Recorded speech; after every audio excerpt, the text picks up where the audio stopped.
আজি মানে মৌচম ভাল নাই, সেয়েহে ভাবিলোঁ আজি ব্ৰহ্মপুত্ৰখন চাবলৈ আহিলোঁ। ধুনীয়া মৌচম হৈ আছে, ইফালে চাওক মোৰ পাৰ্টনাৰ এয়া পুৰা বহি আছে। হাৱা মাৰি আছে আজি। এই মাল আনি পেলাই খাব পাৰিছোঁ, ধুনীয়া লাগিলে আজি। এয়া চব পাথৰ। পাথৰ এয়া পাথৰ ৰাস্তা বনাইছে। পাথৰ দি ওপৰত উঠি গৈ আছোঁ আমি। ৰাস্তাৰ ওপৰত গৈ আছোঁ পাথৰ। তো বন্ধুসকল, মই আছোঁ এতিয়া ব্ৰহ্মপুত্ৰ নালাত।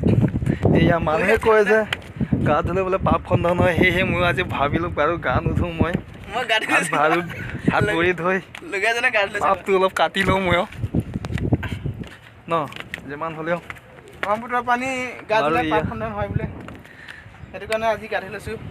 মোৰ লগৰটো পূৰা মানে হাত ভৰি ধুই ক্লিয়াৰ পাপ খণ্ডন হয় বোলে ব্ৰহ্মপুত্ৰৰ পানী গা ধুলে। ঠিক আছে, চাওক ব্ৰহ্মপুত্ৰৰ পাৰত আছোঁ আজি, মজা লাগিছে চাই। এনেকৈ তোমাৰ বকি থাকিম না, বকিব নালাগে। এইফালে কেমেৰা আছে, বন্ধ হৈ যাব। কেমেৰা সেইফালে মাৰিছা?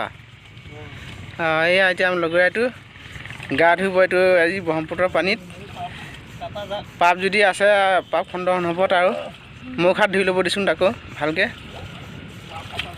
এয়া তাৰ পাপ কটা যাক যিমান আছিলে, মাছ মাংস খোৱা যিমান আছিলে, পাপ খণ্ডন হওক। এয়া নদীখন, এইটো নাও হৈ গ'ল, এইটো হৈ গ'ল তাৰ। এতিয়া হৈছে তাৰ, গা ধুই আহিছে, পাপ খণ্ডন হ'ব। এয়া ৰাইজ চাওক মোৰ কেমেৰামেনটো এয়া ধুনীয়া বতাহ মাৰিছে, বঢ়িয়া বতাহ মাৰিছে। মোৰ কেমেৰামেন পূৰা নালা কিনাৰত গৈছা বহি আছে। বঢ়িয়া বতাহ মাৰিছে আজি দেই। আকৌ এবাৰ দেখাইছোঁ ব্ৰহ্মপুত্ৰখন।